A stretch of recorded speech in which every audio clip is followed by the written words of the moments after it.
Pronto, pessoal, vamos lá. Quem mais aqui tem perguntas? Certo, e você também, Roberta. E Eduardo. Eduardo quer perguntar primeiro? Chega aqui, ó.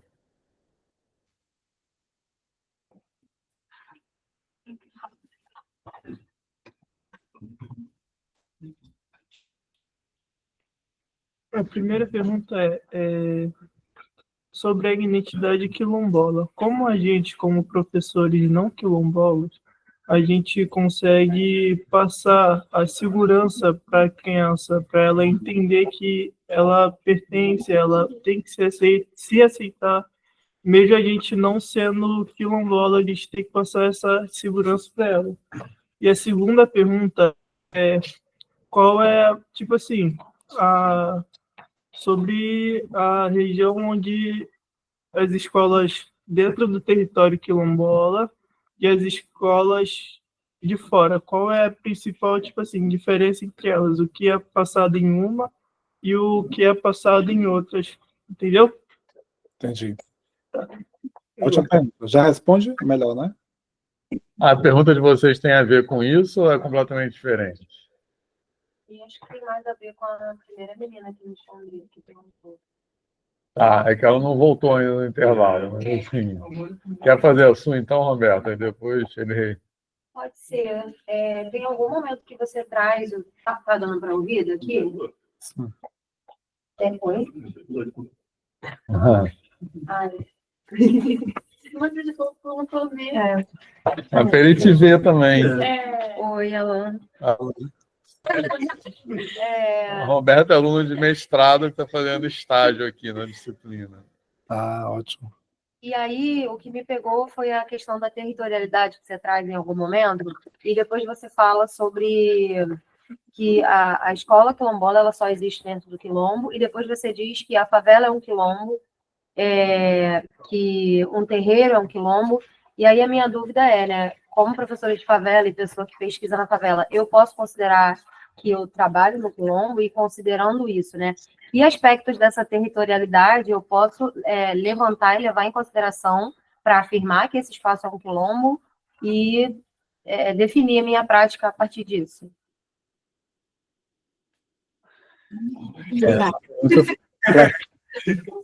Vocês só trouxeram perguntas difíceis. Já responde essas?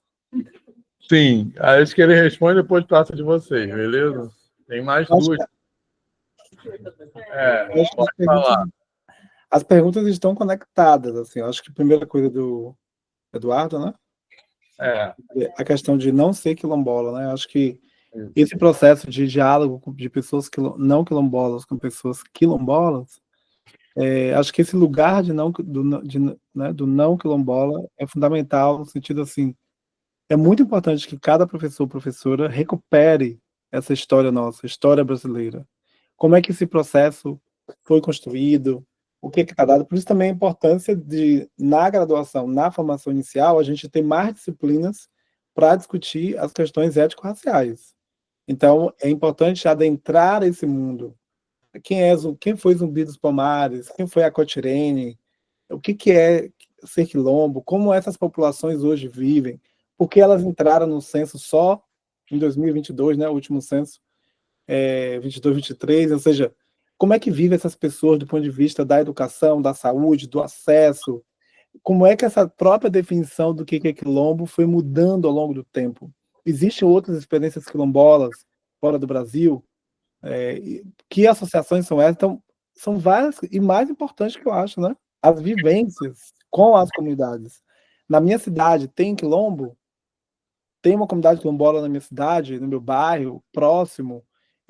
Ter essa vivência, levar as crianças, participar dessas experiências, ir aos eventos das pessoas quilombolas, estar junto na luta política, eu acho que todas essas questões que eu trouxe aqui são questões importantes para poder fazer essa aproximação do mundo não quilombola para o mundo quilombola, compreender as lutas, se comprometer. Acho que isso é fundamental, assim, né, nessa questão. Então, a forma que as pessoas não quilombolas têm de poder contribuir é exatamente se aprofundar nessa ideia de identidade, né, de estar junto com as pessoas.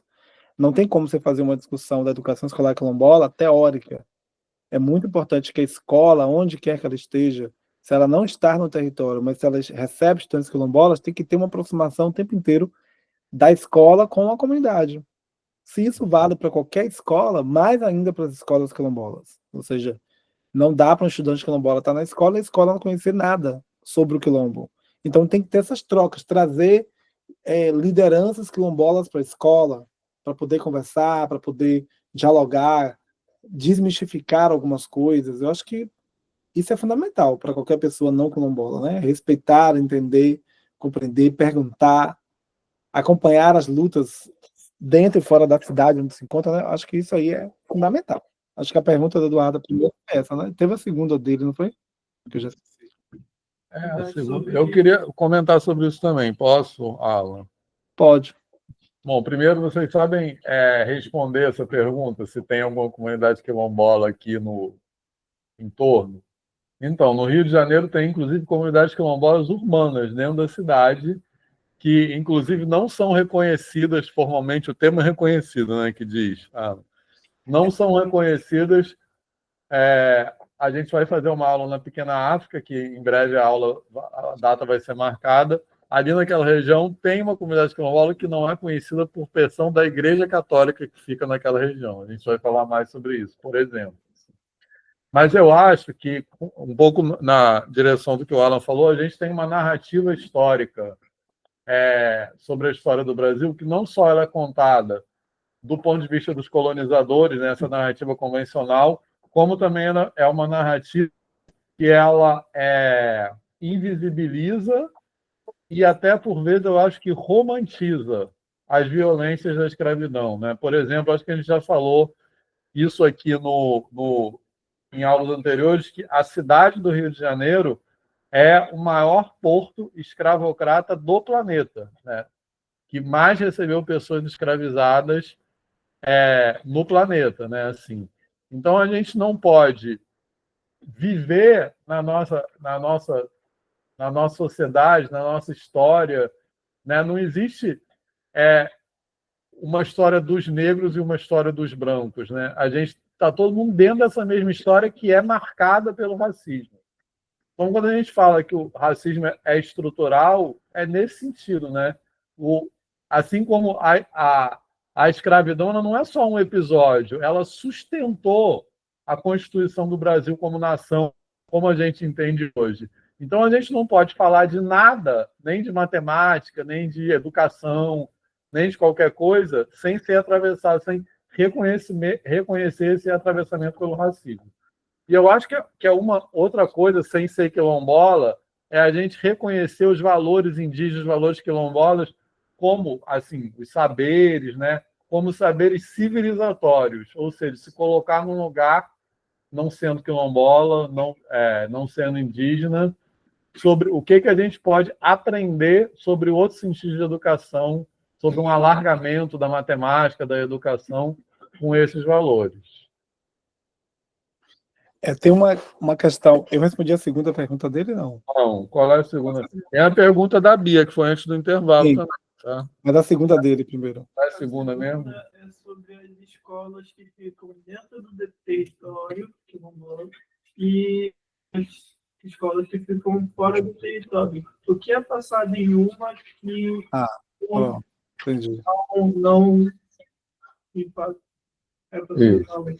Então, a escola quilombola, no mundo ideal, a escola quilombola, a escola que está dentro do território quilombola, ela deveria trazer, por exemplo, matemática moderna e contemporânea, com tudo que se tem, com laboratórios de matemática, laboratórios de física, aulas de física, né?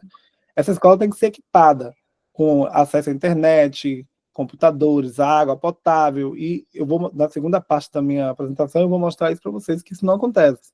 Então, a escola quilombola, quando se compara a escola quilombola com escolas não quilombolas, a gente já sabe, mesmo se tratando de escolas periféricas, pobres, essas escolas periféricas pobres não quilombolas, elas estão em melhor condição do que as escolas quilombolas. Então, há um racismo mesmo institucional, estrutural, específico para pensar a realidade quilombola. As escolas quilombolas são atravessadas mais ainda pelo racismo.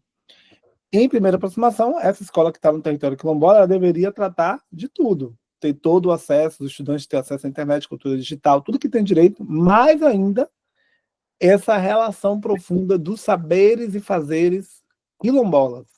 Os saberes e fazeres quilombolas devem fazer parte o tempo inteiro dessa prática pedagógica na escola que está dentro do quilombo. A escola que não está dentro do quilombo, do mesmo jeito. Essa escola onde o estudante quilombola sai da comunidade, por exemplo, vou para o ensino médio, não tem ensino médio no quilombo, esse estudante sai da comunidade, vai para outra escola fora da comunidade para completar sua formação e chega lá, essa escola também tem que ter matemática moderna, contemporânea, com tudo que se tem direito, mas também essa escola tem que garantir a história e a cultura dos quilombos, os valores, os princípios, os saberes, os fazeres, tem que fazer parte dessa prática.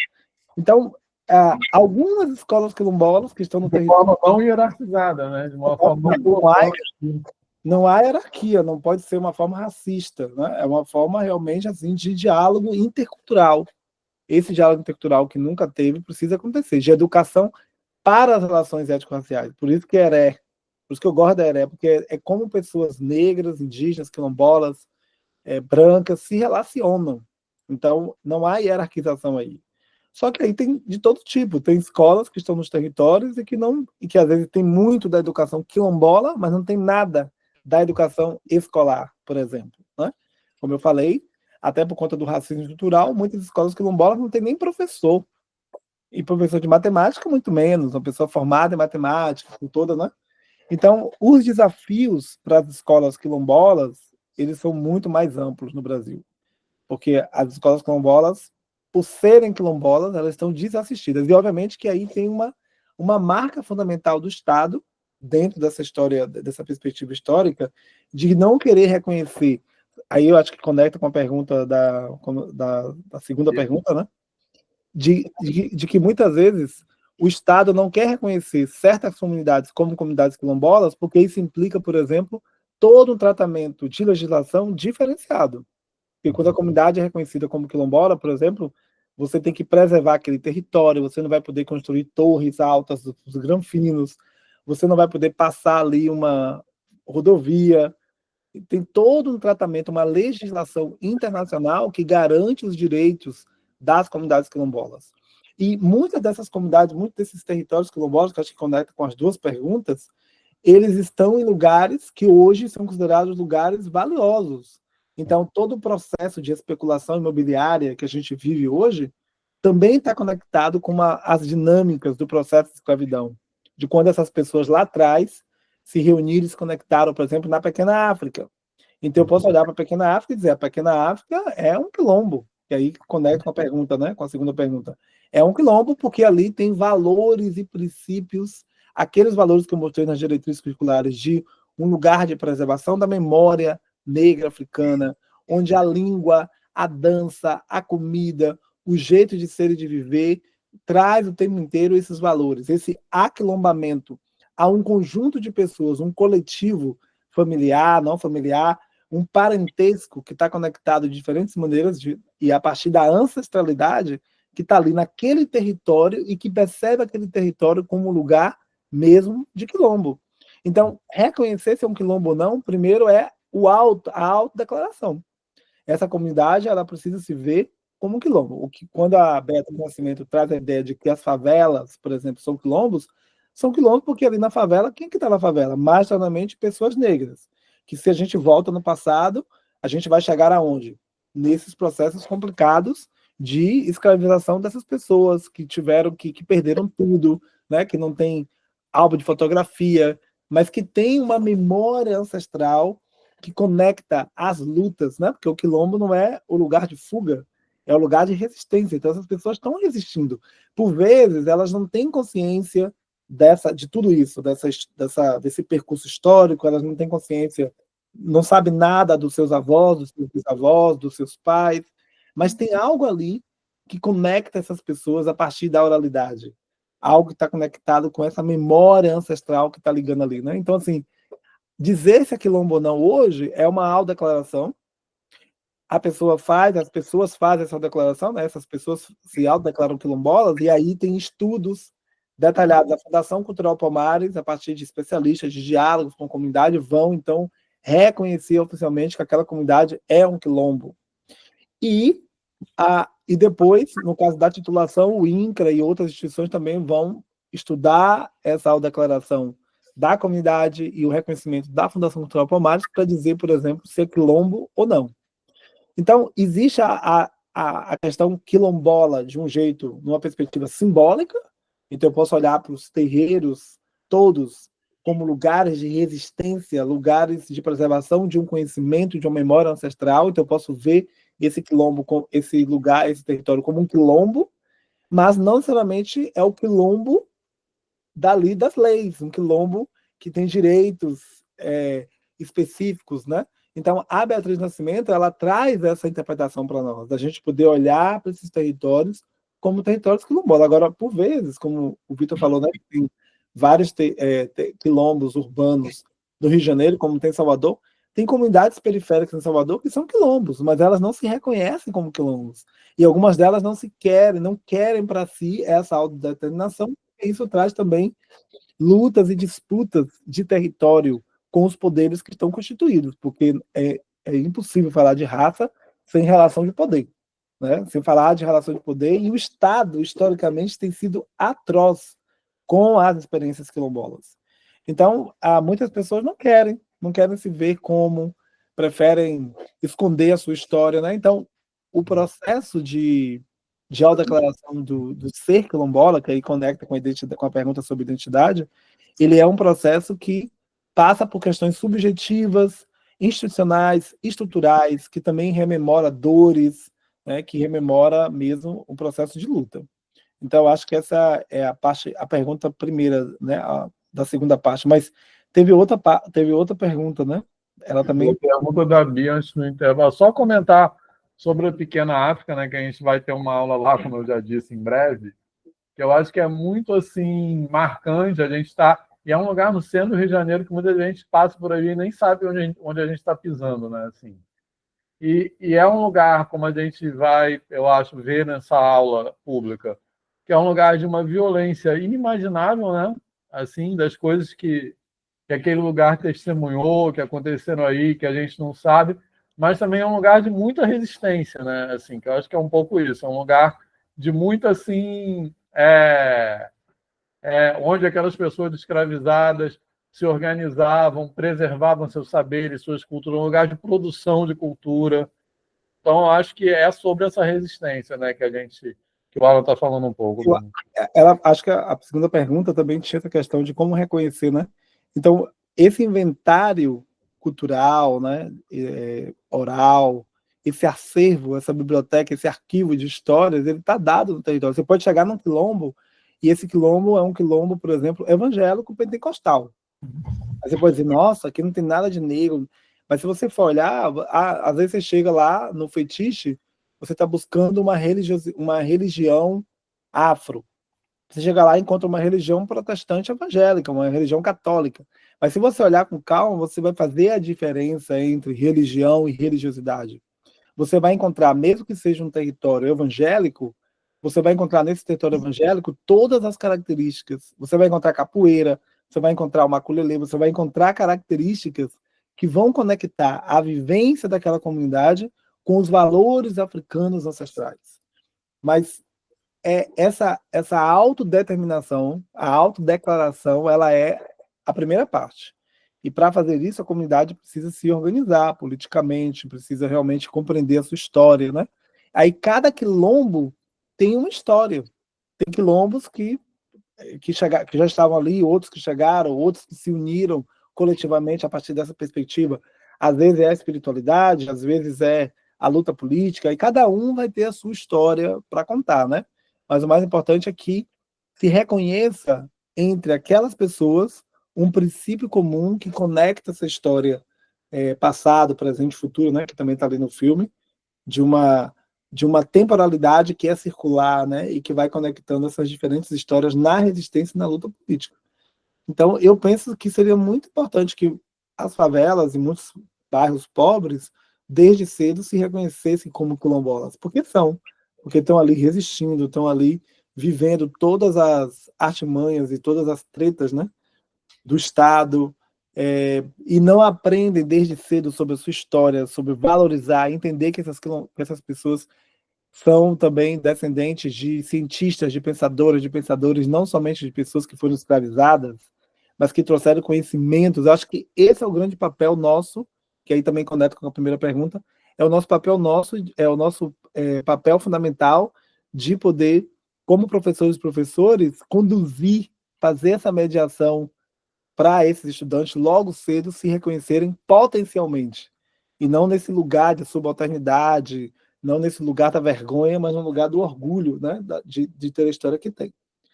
Eu acho que uma coisa que até já comentei em alguma aula, eu acho, anterior, que é assim, a gente vive dentro de uma narrativa sobre o período que é assim, que eu acho que atravessa um pouco essa ideia de que, como se fossem os colonizadores europeus, trouxeram a cultura, a ciência, e as pessoas escravizadas eram uma mão de obra, né, braçal, assim.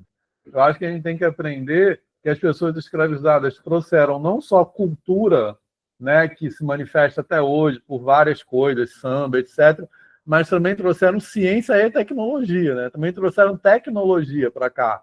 Então, as tecnologias usadas no período da colonização formal não eram dos europeus, assim, eram, sobretudo, das pessoas trazidas da África na diáspora, né? Assim, e a gente tem a visão daquelas pessoas quase desumanizadas, né? Quase animalizadas, né? Então, eu acho que isso, quando a pergunta do Eduardo, das escolas quilombolas, etc., eu acho que é importante pensar no que o Alan falou.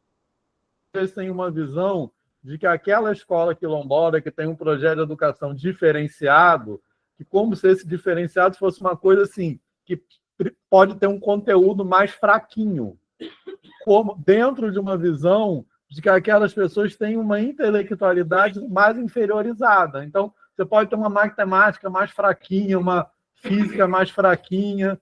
Então, como o Alan falou, ter tudo que tem no sentido da matemática contemporânea em outras escolas e também um reconhecimento de que aqueles saberes, aquelas culturas, aqueles valores daquela comunidade são tão sofisticados quanto os outros, né? Essa coisa de quebra da hierarquia, né? Que não é que aquela comunidade e a ancestralidade africana, etc., tenha saberes e valores que são mais atrasados, né? Assim, então, além de ter tudo que a ocidental na escola que ela tem que ter, também o reconhecimento daqueles valores como tão sofisticados quanto. Acho que é pouco isso. Espera aí, tem mais perguntas. A pergunta Mas tem a da Bia, que você não respondeu ainda, né? Quero responder. Isso, Bia. Pergunta de novo, Bia. Ela falou que você já respondeu. Foi aquela antes do intervalo. Já respondeu tudo? Beleza. Então, tem mais perguntas. Pode fazer? Pode, vamos lá. Então, tem Maria Tereza, Pedro, Gabriel. Quem vai fazer? Tem mais alguém? E outra da Bia. Quem vai fazer primeiro? Então, vai. Gabriel. Não, acho que não.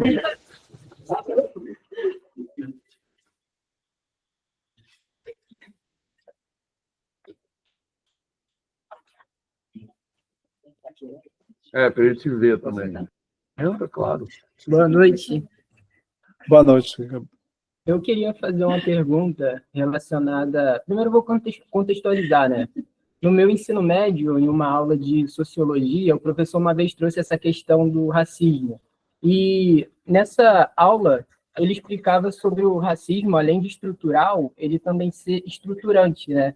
E eu lembro que isso me marcou muito, porque eu não enxergava dessa forma. Às vezes a gente traz o racismo como se isso gerasse uma necessidade de trazer o outro lado, né? Trazer o lado da vivência dessas pessoas. Só que não é só uma questão de trazer esse lado, porque seria tipo você pegar uma casa com rachadura e sair reparando só elas. Mas a questão do estruturante é a questão de refazer, de fato, essa casa, né? Refazer tudo. Então, além de trazer outro lado, a gente teria que pegar o que já tem e, de fato, mudar, né? Não só chegar e, olha, gente, não foi bem assim, vivemos de tal forma, de outra forma também, mas realmente falar, não foi desse jeito, de algum, e nunca foi, nunca aconteceu, e trazer o lado que realmente existe. Então, como professor, como a gente poderia abordar isso de uma forma que realmente fizesse uma diferença significativa ali? Eu acho que Rafael, né? Começou o nome mesmo? Gabriel. Gabriel, acho muito importante, assim, trazer para o contexto da sala de aula os exemplos, trazer as pessoas, trazer as situações, trabalhar com realidades, assim, né? Acho que se a gente abre as notícias no Brasil, as novelas, então, não sei se vocês acompanham a novela, eu acompanho porque eu gosto de ver exatamente para trabalhar essas realidades, assim, né? Porque as novelas trazem Big Brother, que são questões de massa. Eu acho que nós, como Não professores, consigo ver a novela, tem tipo, mas enfim. precisamos assistir, né, como é, porque as pessoas estão acompanhando isso, as pessoas estão comentando isso, então é importante olhar as relações sociais. Mas não precisa só das novelas, você vê os noticiários, você vê todos os dias como essas relações sociais de poder estão colocadas na sociedade brasileira a partir da racialização. Então, os alunos, as estudantes, os estudantes, professores, os colegas, as escolas, as universidades precisam fazer esse letramento do mundo, interpretar a realidade brasileira a partir da categoria raça. Então, dá para trabalhar, por exemplo, a matemática, dá para trabalhar com censos, dá para fazer o censo da escola, porque às vezes, né, as escolas não têm o seu censo. Então, a escola precisa se ver quantos negros, quantos estudantes negros, quantas meninas, quantas professoras, quantos professores, quem são os diretores. Não, e a universidade, que se vê menos ainda. Quantos professores negros tem, né? A universidade também. Quantos professores negros tem aqui no estudo de matemática, por exemplo? Todos os espaços precisam fazer esse exercício, mas a educação básica, que é a nossa discussão aqui, ela precisa ter essa radiografia para poder pensar a política, olhar para a biblioteca, o que essa biblioteca tem, qual é a literatura quilombola que está lá nessa biblioteca, quantos filmes se viu, né, por exemplo, sobre a questão quilombola. Então, tem várias estratégias que a gente pode trazer. A gente precisa criar ação afirmativa, precisa fazer uma discussão profunda em sala de aula sobre a conscientização, porque eu acho que a conscientização histórica e política é fundamental, porque só ser negro não basta, só ser mulher não basta, só ser LGBTQIA+, não basta, porque a gente está cheio de exemplos de como essas pessoas ocupando lugares de poder fizeram tudo o contrário. Se vocês lembram aquele cara que foi presidente da Fundação Cultural Palmares, um pretão, o que é que ele fez? Detonou tudo. Então, só ser negro não basta, é preciso ser uma pessoa negra com consciência histórico-política, né? E então eu acho que essa discussão direta com os estudantes, honesta, ela é fundamental. Você trazer, por exemplo, para a sala de aula, esses relatos, os experimentos sociais. Você pega uma menina preta, coloca no centro do Rio de Janeiro, ninguém vai parar para perguntar, uma menina de 7 anos, ninguém para perguntar sobre essa menina, cadê sua família, onde é que está teu pai, tua mãe. Todo mundo pensa que aquela criança é parte da paisagem. Mas se você pega uma menina branca de 7 anos e coloca no centro do Rio de Janeiro, todo mundo para em volta dela. Vai ser uma comoção. Uma comoção, é um experimento social que foi feito para São Paulo. Eu mudei só a cidade para o contexto de vocês, mas essa é a realidade. Então, esses experimentos sociais, eles são fundamentais. Eu acho que trabalhar essas realidades, eu penso assim, trabalhar a questão racial é uma questão muito sensível. Ela mexe com as emoções. Então, não adianta também só explicar o conceito do racismo. Você vai conversar com negacionistas, com pessoas que estão negando o racismo, apesar das evidências. Como conversar com negacionistas? Você tem que trabalhar com crenças, com valores. Então, é muito importante também você criar estratégias para trabalhar as emoções das pessoas. As pessoas precisam sentir. O que uma pessoa negra sente, por exemplo, quando sofre racismo? O que uma criança negra sente quando é chamada de macaco? Volta para a senzala. Então, criar estratégias em sala de aula para mexer e trabalhar as emoções, as crenças, os valores das pessoas. E, às vezes, é um processo lento, que demora, mas vale a pena. Eu penso que são essas estratégias assim que a gente pode usar, né? Perfeito, obrigado. Valeu, Gabriel. Eu queria só comentar duas coisas, assim, na fala do Alan. Uma sobre novelas, tá? Que, assim, eu não gosto de suporte, não adianta. Mas, assim, desculpe aí quem gosta.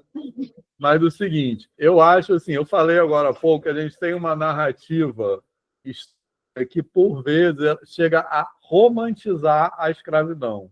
Eu acho que aquelas novelas mais antigas que têm um papel importante nisso, assim, que eu não sei, novelas passadas nessa época aí, que eu nem sei direito quais.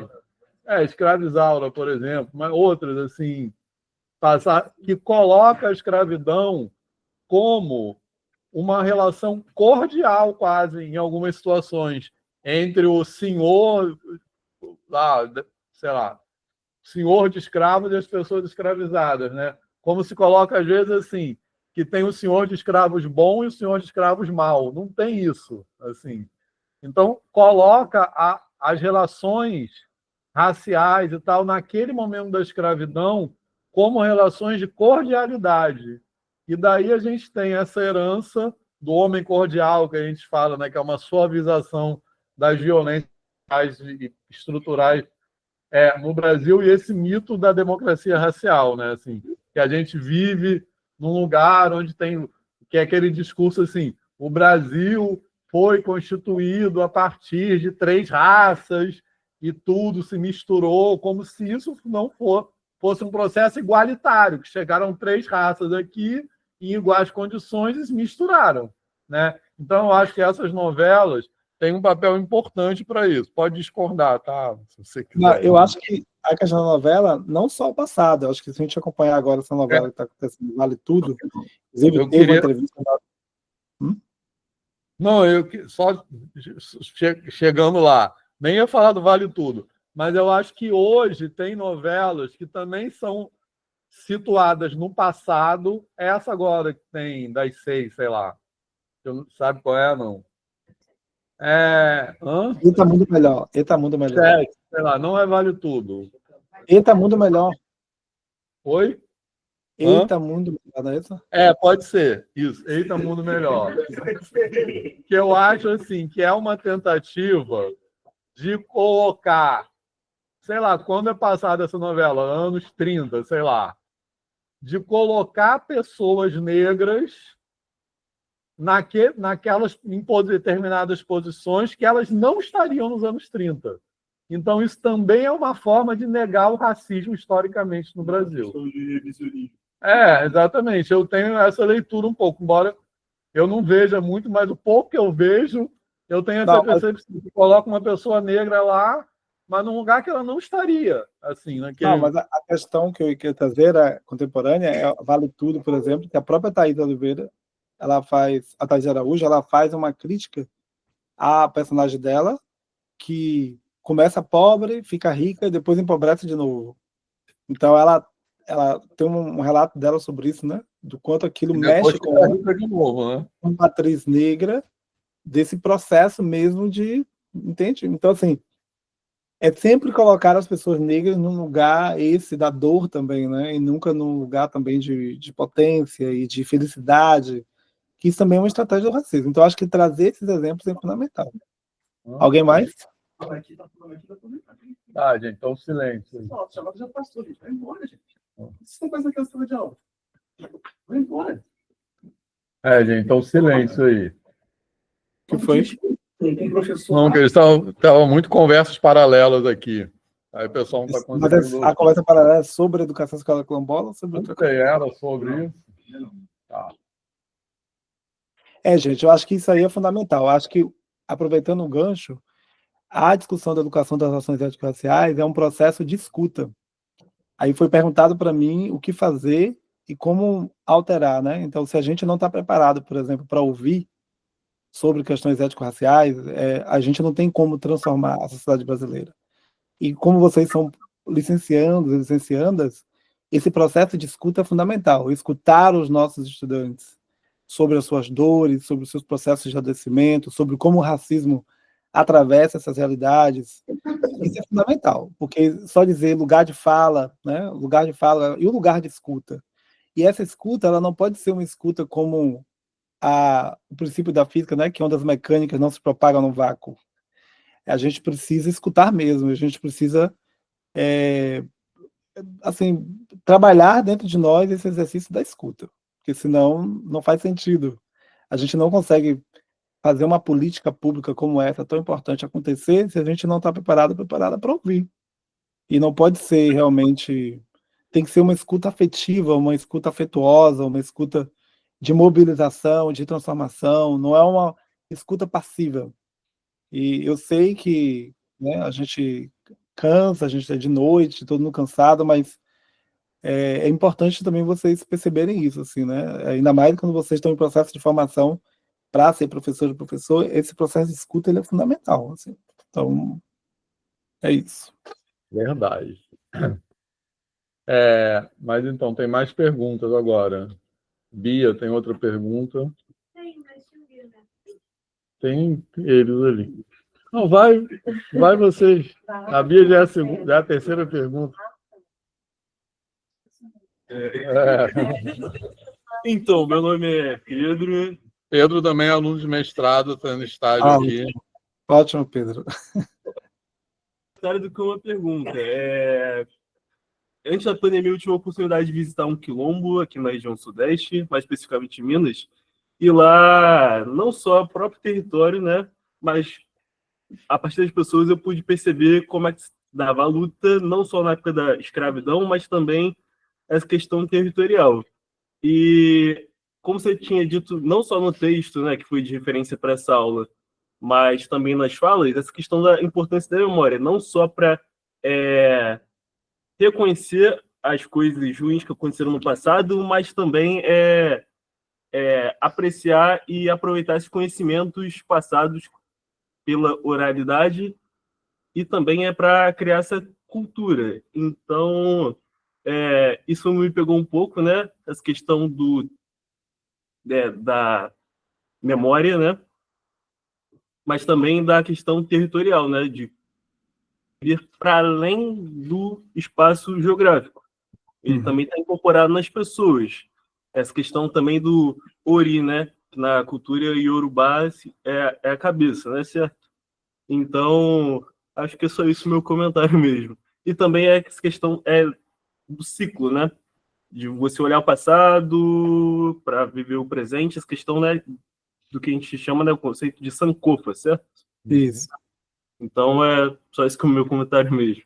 Ótimo comentário, porque também me fez lembrar que alguém fez uma pergunta sobre território. Eu acho que essa ideia do território é a ideia do corpo, território e pensamento, que é um conceito também que a gente trabalha muito, né? Tem a Célia Chacriabá, tem a Leda Maria Martins, que são referências importantes para nós negros, indígenas, né? A Leda Maria Martins negra, a Célia Chacriabá indígena, que vai trazer essa ideia também de pensar o corpo, o território, não somente como território físico, mas o corpo, o território, o pensamento que está além do corpo físico. Ou seja, se a gente pudesse pensar uma característica comum aos diferentes quilombos, às diferentes experiências indígenas, pensar o continente africano com toda a sua multiplicidade de culturas, o que é comum no continente africano é a espiritualidade.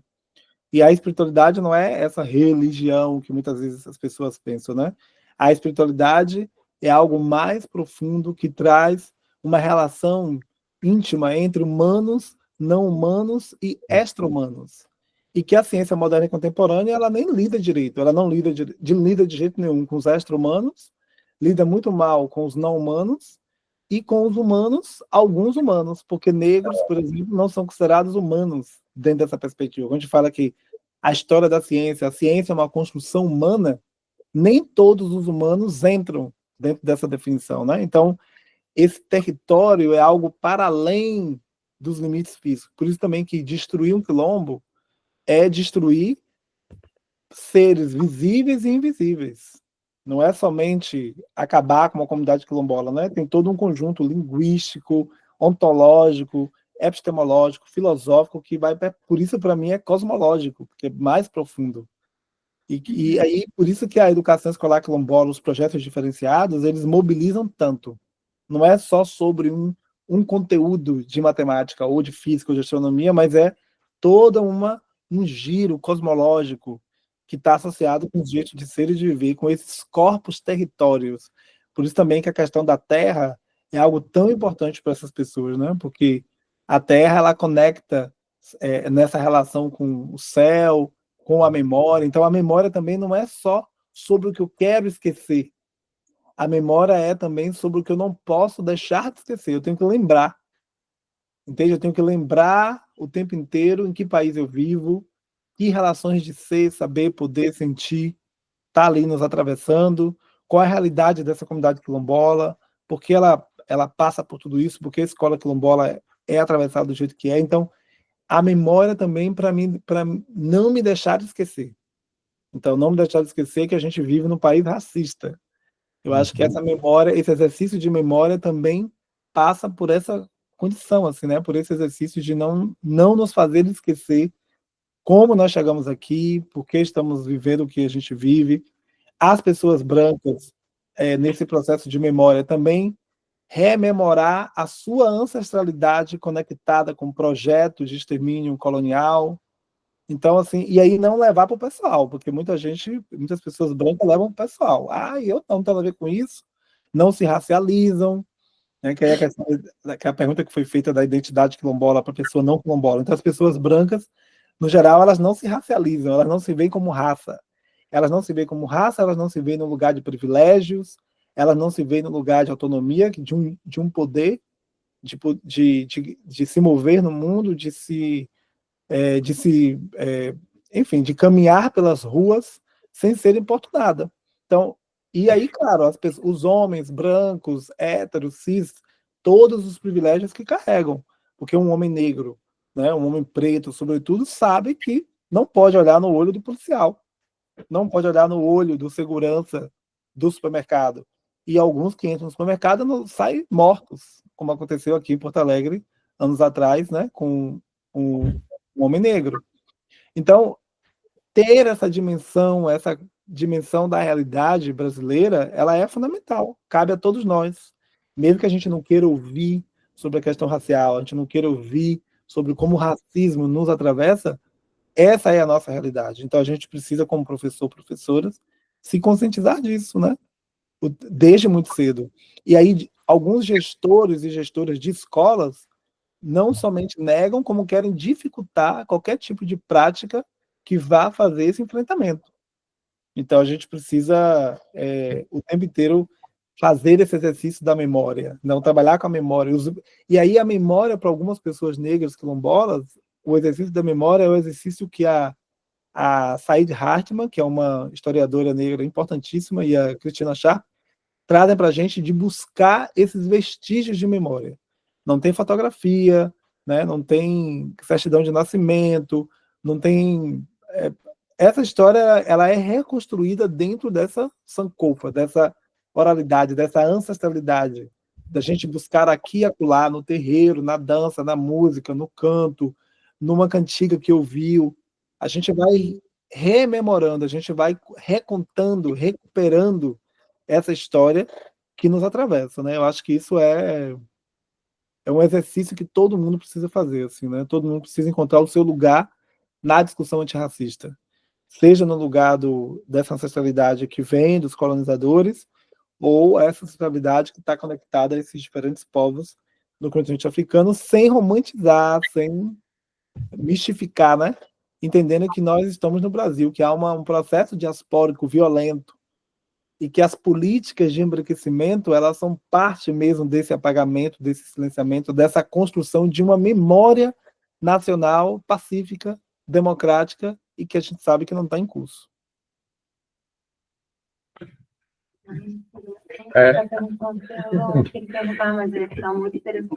Sim, eu só queria falar que ele falou do branco se racializar, né? Assim, que eu acho que é uma questão importante. E eu acho que tem uma visão, né, assim, que eu vejo muito comum, que para algumas pessoas, sobretudo pessoas brancas, que tem uma visão assim, de como negar o racismo, negar a existência do racismo. Essas pessoas alegam isso como uma forma de não ser racistas, né, assim.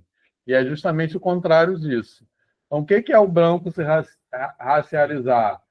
Em primeiro lugar, reconhecer o privilégio, né? E na sua história, tanto na sua história pessoal, quanto na história da sua família, assim, tem coisas que acontecem porque você é uma pessoa branca e que tem um papel fundamental para você estar hoje no lugar que você está, né? Então, o branco se racializar passa por reconhecer todas essas questões e pensar o que você faz a partir disso, né? Assim, enquanto eu acho que tem pessoas que falam, tem muitas pessoas brancas que falam assim: ah, não, para mim todo mundo é igual, para mim todo negro, branco, para mim eu considero da mesma maneira, mas a sociedade não considera da mesma maneira, né? Então acho que agora também tem várias perguntas. Tem Maria Tereza, Bia e Roberta. Deixa eu ver, cadê você? Acho que você. Tá. Oi, tudo bem? Maria Tereza também é aluna de mestrado. Oi, Maria Tereza. Oi. É engraçado sentar aqui na cadeirinha que a gente vem para frente hoje. A minha pergunta acabou que você já respondeu, em parte também, respondendo a pergunta do Rafael, porque ela tem a ver com sala de aula, né? Gabriel. Os meus alunos lá, né, eles são muito, muito racistas, muito homofóbicos também, machistas, mas agora o foco não é esse, né? Eles são assim, são bem complicados. E aí, assim, toda aula tem situação de um aluno chamando o outro de macaco, ou tipo assim, coisas nesse tipo, sabe?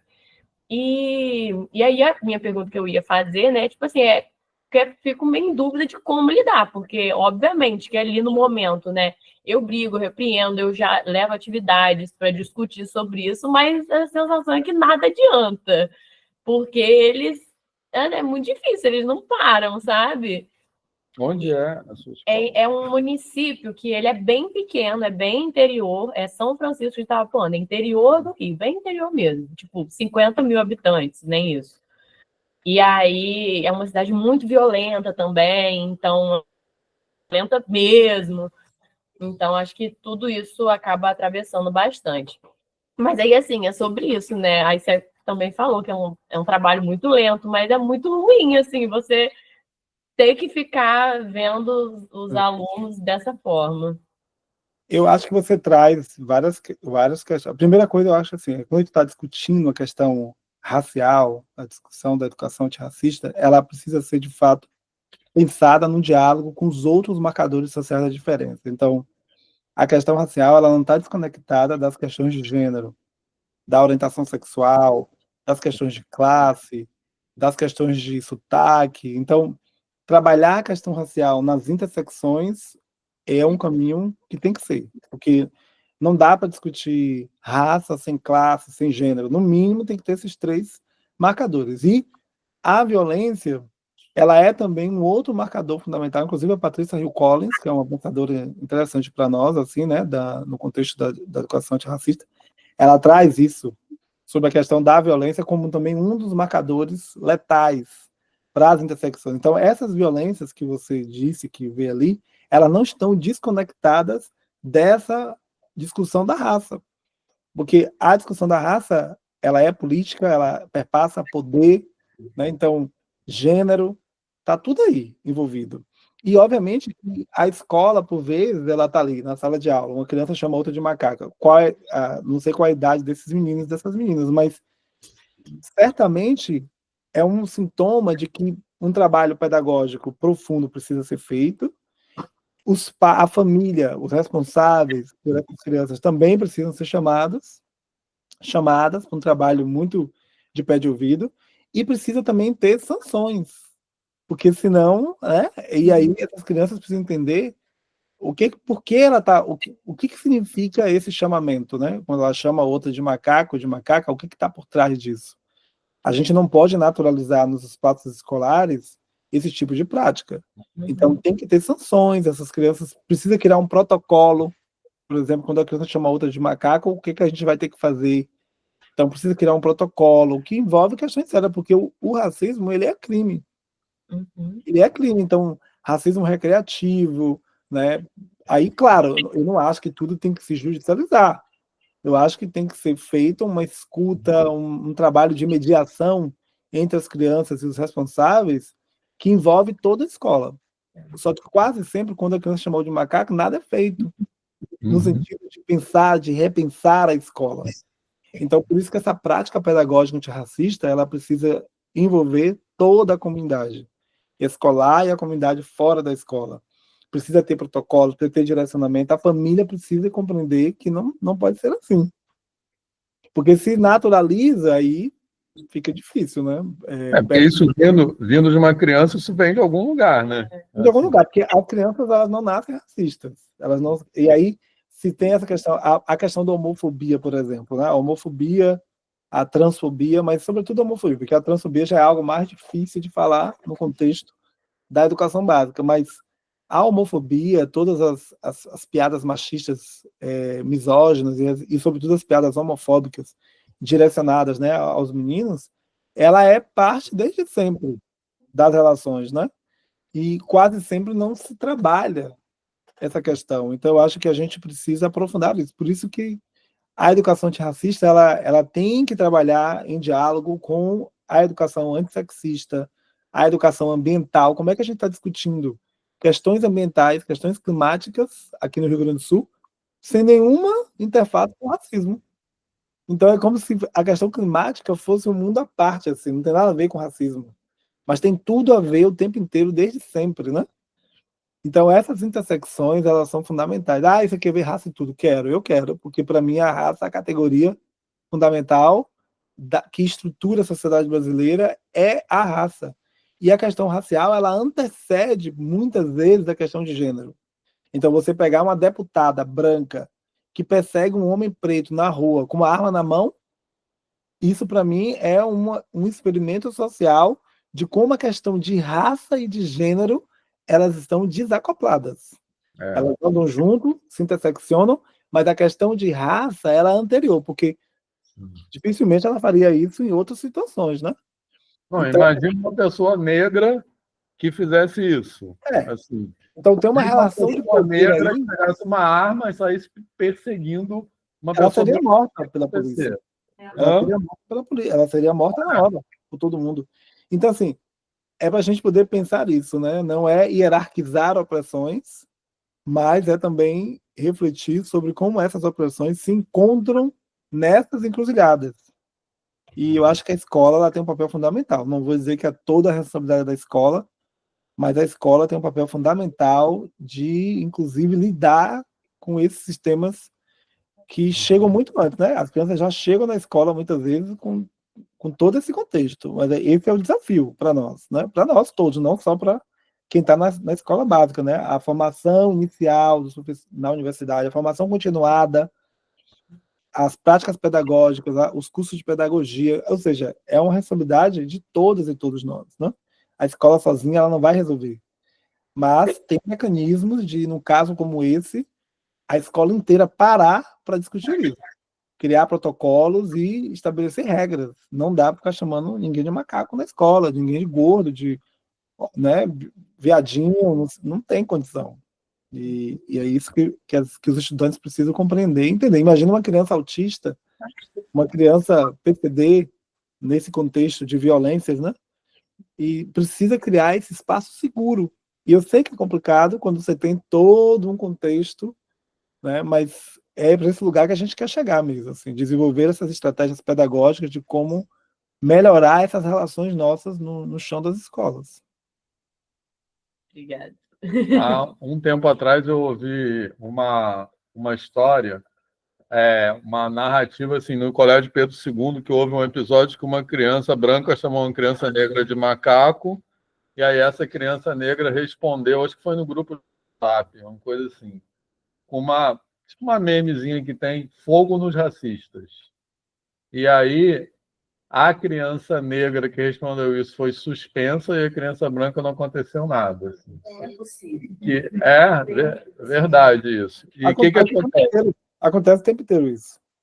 Eu acho que isso mostra muito que a gente sempre, no Brasil, tem uma tolerância assim, com o racismo, né, muito grande.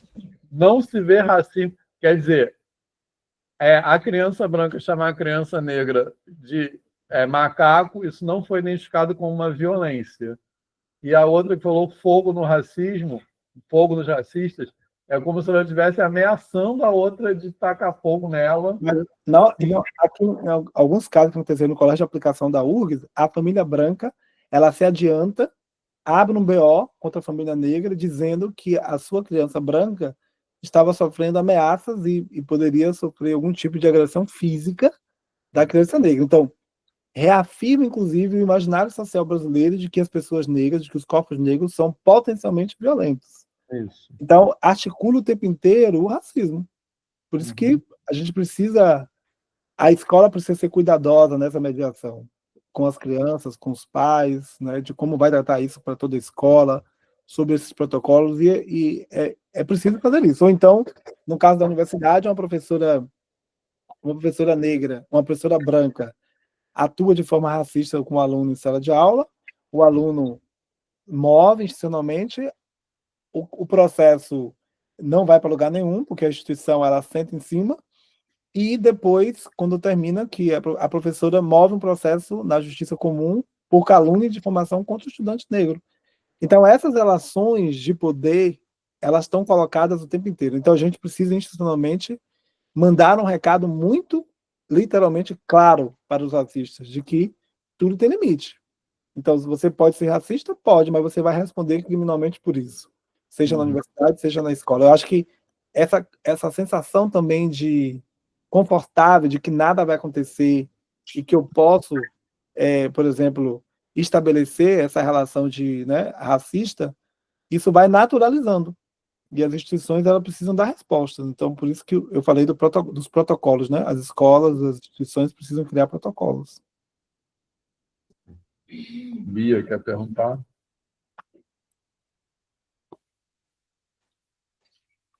Então, a minha pergunta, assim, eu fiquei muito tempo pensando como perguntar, porque eu acho que talvez possa ser um pouco até polêmica. Porque eu me considero uma pessoa branca, por esses motivos de ser privilegiada a vida inteira. E no meu convívio social com pessoas brancas, pessoas pardas, negras, indígenas e quilombolas que eu já convivi, sempre eu ouvi a frase assim, como você tinha falado, você quer ver raça em tudo, quer problematizar tudo. As pessoas falavam isso para você. Assim, em alguma discussão a gente vê alguma reportagem, ou, por exemplo, igual você falou da novela, que coloca o personagem num lugar que ele não estava na época. Aí sempre eu vi isso, de que quer pôr raça em tudo, quer vitimizar demais e tudo isso. Aí eu queria te fazer uma pergunta exatamente sobre esse ponto específico. Você falou muito sobre essas soluções para essa equidade racial. Mas o que nós, enquanto professores de matemática, o que nós podemos fazer na nossa mediação entre essa equidade do conceito quilombola para democratizar o ambiente escolar nesse meio onde tem pessoas negacionistas, onde a gente tudo isso sem provocar um efeito rebote, sem a gente assim acabar cometendo o que a gente não queria, que é afastar mais ainda esse conceito dessas pessoas. A tua pergunta também é muito interessante, mas eu penso que é um pouco de cada coisa que eu já trouxe aqui, que a gente vai precisar colocar em prática. Assim, revisitar a história, visitar os quilombos, compreender o que é essa comunidade, porque por vezes também as pessoas nem sabem, elas não conviveram, não fazem ideia do que é, elas criaram dentro da sua estrutura familiar, escolar, comunitária, uma ideia completamente equivocada sobre o que é o quilombo, como essas pessoas vivem. Então, acho que também dar essa possibilidade de que as pessoas se revejam. Eu acho que todo mundo tem esse direito, porque, como eu falei, ninguém nasce racista, né? É a parte premissa da educação. A gente vai aprendendo a construir tudo isso, então a gente também tem que desaprender. E aí é a responsabilidade do professor da matemática, da física. Não é somente uma questão da história, não é só uma questão das letras, da educação física. Todos nós, na matemática, se você pegar as estatísticas, os dados da matemática, você vai ver que a matemática também vai excluindo esses corpos negros. Vocês devem ter assistido Estrelas Além do Tempo, por exemplo, o filme. Então, assim... Estrelas Além do Tempo. Pois é.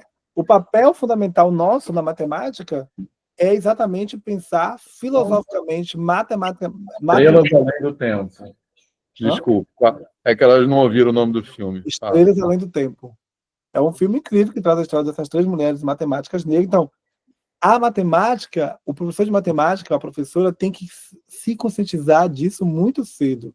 A matemática não é o lugar privilegiado para pessoas brancas. Nós temos, potencialmente, no Brasil, se a população brasileira é 56% negra, se a maior parte da população é negra, então nós estamos perdendo, potencialmente, pessoas negras matemáticas em todas as áreas. Elas não estão representadas. Se você fizer a estatística de quantas pessoas negras estão na matemática, você vai tomar um susto. Nas ciências exatas, há uma subrepresentação de pessoas negras. Mas você naturaliza, não você, né? Eu digo, a sociedade naturaliza, por exemplo, que o presídio seja majoritariamente composto de pessoas negras.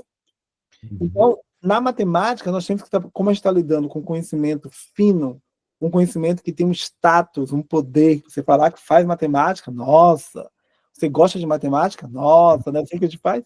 Tem um capital cultural que está muito associado à matemática, mas esse capital cultural associado à matemática ele está desconectado das vivências, das experiências negras e quilombolas.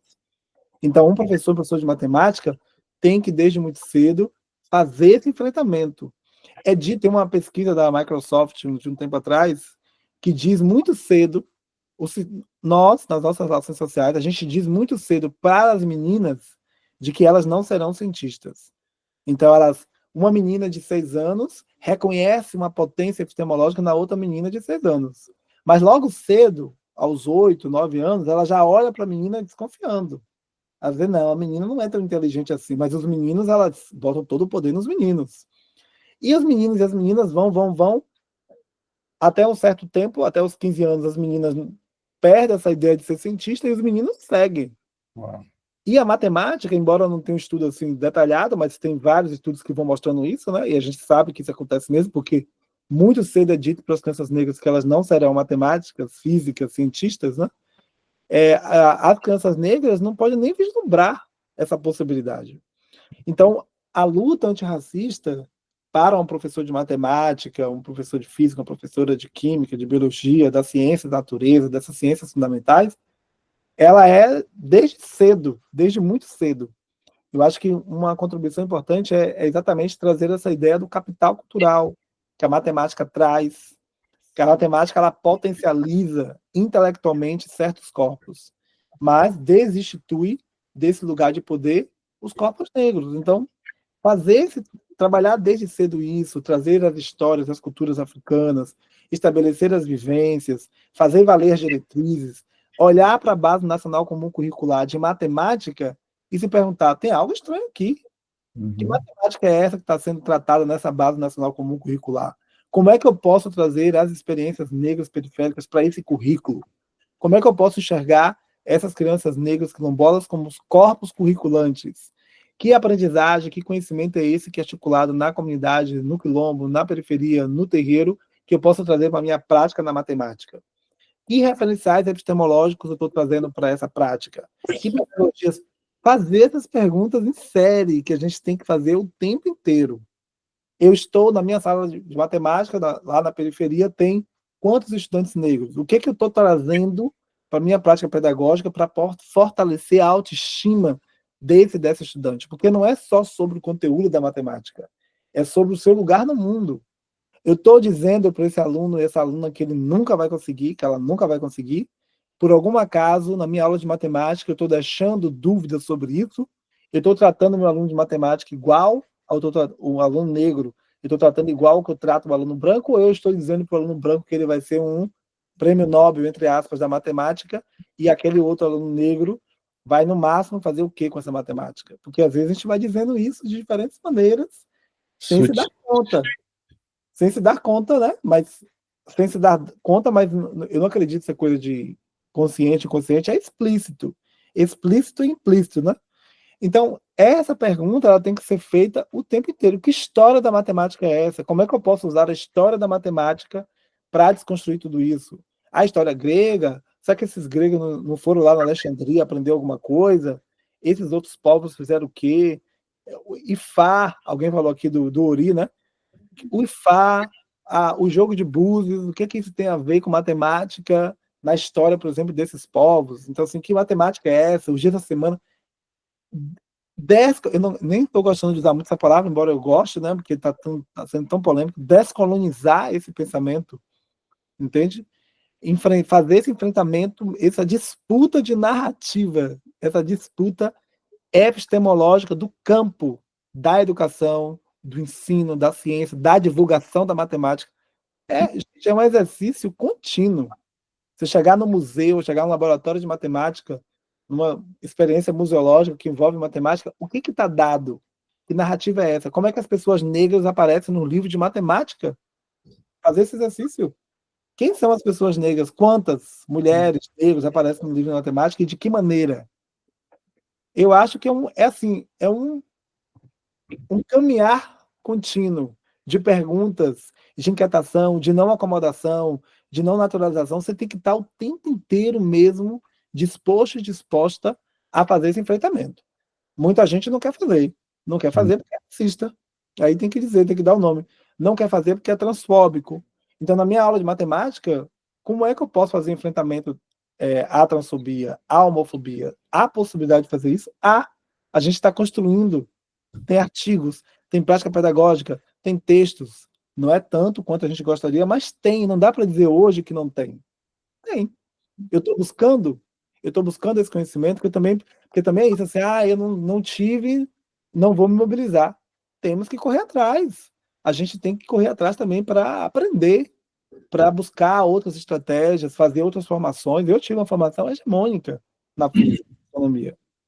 Não pense que tudo que eu trouxe aqui para vocês, tudo que vocês viram no filme, veio da URGS, ou veio da USP, ou lá da Bahia, toda a minha formação básica na Bahia. Não, isso aí foi parte da minha experiência na vida, dos movimentos sociais, das lutas, das minhas reflexões, das minhas leituras, lendo Abdias de Nascimento, lendo Lélia Gonzalez, Beatriz Nascimento, Nego Bispo, os indígenas. A gente também tem que ampliar as nossas perspectivas de leituras. Lendo literatura. Eu sou da matemática, então eu não leio livros de literatura. Grande engano. Vou ficar só fazendo problemas de matemática. Não, eu tenho que ler literatura. Estou lendo literatura negra, estou lendo literatura indígena, estou lendo a literatura trans. As pessoas trans, travestis estão escrevendo. Elas não estão só nas esquinas esperando os homens héteros, cisnormativos que querem usar esse corpo. Essas pessoas trans, travestis estão hoje escrevendo artigos, escrevendo livros, estão nas universidades, pensando. Então, de que maneira eu me aproprio, entre aspas, desse pensamento, desse conhecimento, para poder pensar estratégias metodológicas, didáticas para a minha aula de matemática? Esse é um exercício que cada um de nós precisa fazer. Dentro do nosso contexto, dentro do que a gente está fazendo. Que maneira, vocês viram ali o filme. Que maneira eu posso fazer um filme, um curta, um longa, uma peça de teatro, um livro? Que outras linguagens eu posso criar para disputar essa narrativa? Porque assim, não está dado, gente. Não está dado. A gente vai ter que disputar o tempo inteiro. A gente está falando muito de questão racial, de questão de gênero, mas nada disso está dado. Possa ser que amanhã tudo caia por terra. A gente vai precisar... Parou, não foi? Acho que é para dizer para, você já falou muito. Vai, fala. Agora voltou. Não, para dizer isso, assim, que a gente tem que disputar mesmo essa narrativa. E a gente tem que criar as nossas... A gente tem que se deslocar. Temos que sair da zona de conforto. Não dá para discutir, não dá para construir um conhecimento novo, um conhecimento que precisa ser disputado sem esse deslocamento. Eu preciso me deslocar, eu preciso me incomodar, eu preciso dizer assim, isso não é natural, tem algo estranho aqui. Então, por isso que eu falo, é uma viagem subjetiva. Você não tem como transformar uma instituição, a UFRJ não é feita de carteiras, ela é feita, sobretudo, de pessoas. Então, se cada pessoa não fizer a sua trajetória subjetiva, no sentido de desconstrução de todas essas ideias racistas, misóginas, a gente não avança. Então, você está num país onde você mata as mulheres como se mata o quê? Todos os dias morrem as mulheres, matam as mulheres. Quem mata as mulheres não são homens quaisquer. São os namorados, os noivos, os maridos. São as pessoas próximas. Então, assim, isso também está nos dizendo alguma coisa. Você vai discutir gênero, os homens não vão. os homens não aparecem para discutir gênero. Vão aparecer os homens não hegemônicos, homens bissexuais, homens gays, homens trans, vão. Mas os homens héteros, cis, normativos, por exemplo, muitas vezes quando vai discutir gênero, eles não vão. Você vai discutir raça, muitas vezes pessoas brancas não vão discutir raça, elas não aparecem, porque elas acham que tem nada a ver com elas. O gênero mesmo, homem tem a ver com gênero, gênero são essas feministas loucas, histéricas aí que querem matar os homens, né? Não é isso. Então, a gente também tem que compreender essas literaturas negras, indígenas, quilombolas, trans, feministas, como literaturas, como possibilidade também de cura, porque nós estamos falando de processos patológicos aqui. O racismo é uma patologia social, né? Então, essas leituras outras de mundo são processos de cura, são lugares de aquilombamento. Então, a gente precisa ir atrás, vivenciar, ir no terreiro. Eu nunca vi um terreiro. Vai no terreiro. Lá tem Exu é demônio. Vai lá ver se é isso mesmo. Vai vivenciar isso, se permita ver se isso é verdade mesmo, porque vocês são cientistas, vocês estão lidando o tempo inteiro com o pensamento, então tem que vivenciar, tem que se jogar, né? E tem que coabitar, como o Nego Bispo diz, né? Ele diz assim, de coabitar, a gente precisa coabitar. Um homem não precisa matar uma mulher para ser homem. Uma pessoa trans não precisa ser morta para uma pessoa cis. Uma pessoa negra não precisa ser morta para uma pessoa branca, indígena, e aí vai. A gente vai precisar coabitar o mundo, porque o mundo, em princípio, é feito para todos nós e é o único que a gente tem, né? Então, esse valor da vida dentro das necropolíticas, dentro das políticas de morte, é algo muito caro para um projeto de educação antirracista. E o projeto de educação antirracista nunca foi só para os negros. Todo esse projeto de educação antirracista é para todas as pessoas. Tanto é que quando as ações afirmativas são implementadas, não foram somente os negros os que ganharam. Os brancos ganharam mais. Ganharam muito mais. Entende? E a gente tem dados para mostrar isso. Então, as cotas, as ações afirmativas, elas impulsionam mais e mais as pessoas brancas. Então, eu acho que a gente vai fazer essa discussão, essa reflexão em qualquer aula, não só na aula de história, de geografia, de letras, de artes, mas a aula de matemática também tem que se comprometer com essa discussão. E é política, como eu falei, né? Ética. É um projeto ou outro de sociedade que a gente quer construir, onde a gente pode coabitar. Então, é tudo isso. Por isso que eu falo, é tudo isso, não é só um tema de matemática. Não pode ser. Não pode ser. Isso. Obrigada. Então, a gente já está chegando ao final do tempo, né? Assim, mas eu queria só destacar justamente esse último aspecto na fala do Alan, né? Assim, que eu acho que uma coisa muito importante a gente estar discutindo essas questões aqui nessa disciplina, matemática na escola, é porque existe uma visão muito disseminada de que, na escola, essas questões só dizem respeito a disciplinas como história, geografia e ciências sociais, né? É importante a gente pensar que a matemática tem tudo a ver com isso, né? E por que tem tudo a ver com isso? Primeiro, porque em educação nada é desprovido de política, né? Qualquer ato em educação é político, né? Depois, o Alan falou agora há pouco que nessas visões de tradição, de referência eurocêntrica, por exemplo, a gente tem uma separação dos humanos e dos não humanos, e mesmo dentro da categoria de humanos, alguns são considerados mais humanos do que outros, ou seja, algumas pessoas são desumanizadas. Historicamente, essas visões de mundo impregnam a construção científica num nível metodológico, inclusive, né? Então, essa ciência que a gente tem hoje e essa matemática que a gente tem hoje, que se dizem neutras politicamente, elas vêm de uma construção histórica que é impregnada dessas visões de mundo. E essas visões de mundo, elas entram dentro da construção científica até hoje e enviesam tudo completamente. Então, é uma balela de que essas ciências que se dizem exatas, como a matemática, seriam politicamente neutras, né? E essas visões, elas repercutem até hoje, por exemplo, nesses momentos que se passa sutilmente, digamos assim, de maneira, às vezes não tão sutilmente, mas muitas vezes implicitamente, de que a trajetória nas ciências ditas exatas é mais apropriada para homens e para pessoas brancas, né? Que é uma tem aquela fala do Neil deGrasse Tyson, que depois eu vou passar aqui, que é essa narrativa. Enfim, então, essa visão historicamente construída das ciências, dessas ciências ditas exatas, elas repercutem até hoje na escola, por exemplo, nesses momentos, né? Assim, então, matemática talvez tenha mais a ver, porque eu acho que nas ciências exatas, em matemática, essas violências raciais, violências de gênero, elas são mais contundentes ainda. Por quê? Porque elas são disfarçadas de uma aura de neutralidade.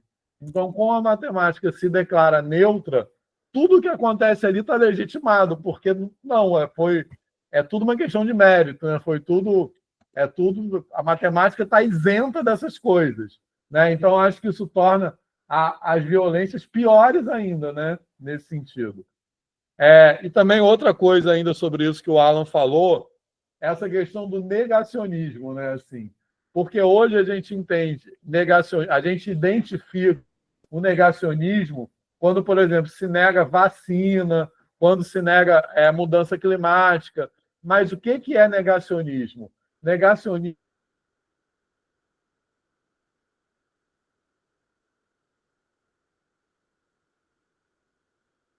a priori, certo? Negacionismo é isso. Aquilo que a gente já acha anteriormente. Se a gente entender negacionismo assim num sentido amplo, essa ciência ela foi negacionista historicamente, porque ela deixou de considerar um monte de coisa dessas contribuições, como o Alan falou. Que declara vítima do negacionismo, ela foi negacionista historicamente, né? Assim, então eu estou falando isso tudo, assim, só destacando alguns pontos que o Alan falou para enfatizar o seguinte, que matemática e ciências ditas exatas tem tudo a ver com isso, né? Então, essa discussão ela não é restrita. Então, vocês, professores e professores de matemática, têm tudo a ver com isso, têm uma responsabilidade de lidar com isso com as nossas práticas, né? Enfim. Alan, quer falar mais alguma coisa para encerrar? Obrigado aí pela participação, como sempre. Não tem mais nenhuma pergunta, não? Que já está na hora de terminar, né? Assim. Tá, 9h30, né, que termina? Então eu queria dizer isso, que eu não consegui mostrar todos os slides, mas acho que as discussões foram muito boas. Depois você manda, né? Depois eu mando o PDF, mas também dizer assim que a questão quilombola é uma questão assim muito cara para nós. A educação escolar quilombola, a educação escolar indígena, a gente precisa de fato aprofundar essas relações. Eu acho que a matemática tem muito a contribuir para o campo do ensino, né, e da educação, da divulgação, na perspectiva étnico-racial. Acho que vocês estão num momento privilegiado na graduação de poder discutir isso. Eu não achei isso na minha formação, vocês estão achando. Então, o que eu espero é que saia daqui teses, dissertações, TCCs, livros, pensamentos, reflexões, mas, sobretudo, ação. Acho que a ação pedagógica, né, onde vocês estiverem, eu espero que, de alguma maneira, essas perguntas que vocês trouxeram, as respostas, o diálogo, essa roda, reverbere assim, no lugar mais profundo da consciência histórica, política de vocês, e que mobilize cada uma e cada um à ação, porque a ERE, ela é, sobretudo, ação, não é só discurso teórico, não é só lacração, textão no Instagram. Cuidado também com os influencers, eu acho que esse é um recado também importante para dar para vocês. Cuidado com os influencers e as influências, os likes, os caçadores de likes e views na internet. Então, aprofundem as leituras, leiam as resoluções. Cuidado com essas pessoas que prometem um conhecimento sintético, né, e raso, lacrativo por vezes, mas busquem as fontes, leiam os autores, os clássicos assim da área da ERE, né? Acho fundamental isso. E eu espero que a gente possa continuar dialogando, né? Tudo que eu falei aqui não tem forma de bolo, não tem solução fácil, são questões para a gente pensar, né? Usar aquilo que acha que é importante usar e, mais do que tudo, se comprometer o tempo inteiro. E lembrando que a gente que tem portas que só se abrem do lado de dentro. Então, se vocês estão numa escola, estão ocupando um lugar de poder, vocês são importantíssimos para arrombar portas, porque tem um bocado de gente lá de fora que não consegue entrar. Então, vamos arrombar essas portas e transformar as nossas relações, né? E é isso, quando a gente fez graduação não tinha essa discussão não, né? Falar de ensino de matemática era uma metodologia para como ensinar frações, né? Assim, era, por exemplo, né? Era só isso, como se aquilo não tivesse, esse ensino não tivesse atravessado nenhuma dessas questões, né? Então, eu acho que é isso, assim. Acho que é uma coisa importante, mas ainda insuficiente, né? Que essas discussões apareçam nos cursos de formação de professores. Eu acho que vocês têm que pensar nisso para levar para frente, né? Assim, é isso. Então, valeu, Alan. Então tá, se cuidem, boa volta para casa. Vitor também. Obrigado. E vamos que vamos. Valeu. Um abraço, tchau. Palmas. Obrigado, gente. Tchau, se cuidem.